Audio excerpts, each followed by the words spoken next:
बेंगलुरु में विपक्षी दलों ने अपनी ताकत दिखाई, गठबंधन को नया नाम दिया और विपक्षी गठबंधन इंडिया से अब बीजेपी के अंदर डर दिखाई देने लगा है और इसका असर बीजेपी के साथ गए दलों में भी दिख रहा है। संकेत मिल रहे हैं कि अजीत पवार एक बार फिर एनडीए में खेल कर सकते हैं। आज अचानक अजीत पवार और उद्धव ठाकरे की हुई मुलाकात से इसके संकेत भी मिल रहे हैं। बेंगलुरु में विपक्षी गठबंधन की एकता का असर अब एनडीए पर दिखाई देने लगा है। एनडीए में शामिल हुई पार्टियों में चिंता दिखाई दे रही है और जो दल और नेता हाल ही में एनडीए से जुड़े हैं उनमें परेशानी ज्यादा दिखाई दे रही है। इन सब के बीच महाराष्ट्र एक बार फिर बीजेपी की परेशानी की वजह बनता दिख रहा है।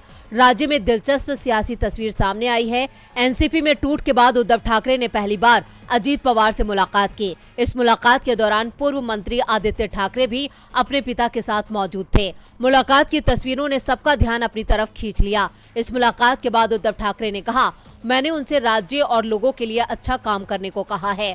हम अजीत पवार के साथ काम कर चुके हैं और उनके काम करने के तरीके से वाकिफ भी हैं। और अजीत पवार भी शायद अब विपक्षी गठबंधन की बढ़ती ताकत से वाकिफ दिखाई दे रहे हैं। अजीत की लगातार अपने चाचा शरद पवार से हो रही मुलाकात भी संकेत दे रही है कि महाराष्ट्र में कुछ बड़ा होने वाला है। अजीत पवार एक बार फिर चाचा के पास लौट सकते हैं।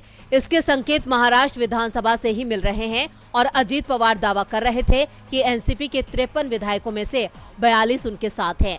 लेकिन विधानसभा के अंदर एनसीपी के विधायक अभी भी विपक्ष की बेंच पर ही बैठ रहे हैं, जिससे संकेत मिल रहा है कि एनसीपी में शरद पवार का दबदबा है। सिर्फ जो विधायक ईडी और दूसरी केंद्रीय एजेंसियों की जांच के दायरे में हैं, वो ही सत्ता पक्ष की बेंच पर दिख रहे हैं। ऐसे में शरद पवार कोई बड़ा खेल कर सकते हैं, जिससे बीजेपी परेशान दिखाई दे रही है।